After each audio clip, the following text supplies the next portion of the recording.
1 Chronicles chapter 14. Now Hiram king of Tyre sent messengers to David and cedar trees with masons and carpenters to build him a house.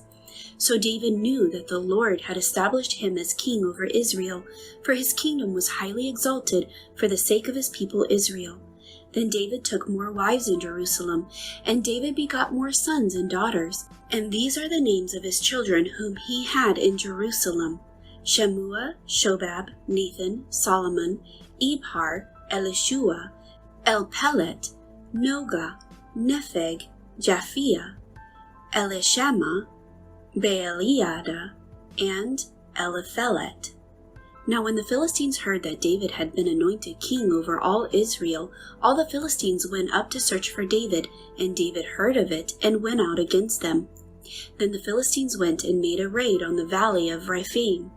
And David inquired of God, saying, Shall I go up against the Philistines? Will you deliver them into my hand?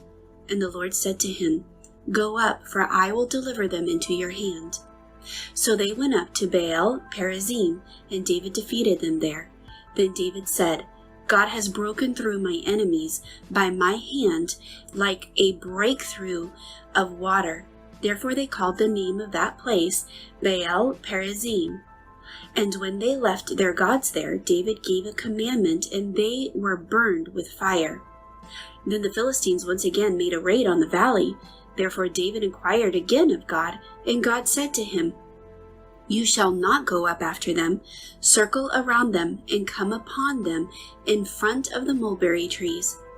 And it shall be, when you hear a sound of marching in the tops of the mulberry trees, then you shall go out to battle. For God has gone out before you to strike the camp of the Philistines. So David did as God commanded him, and they drove back the army of the Philistines from Gibeon as far as Gezer.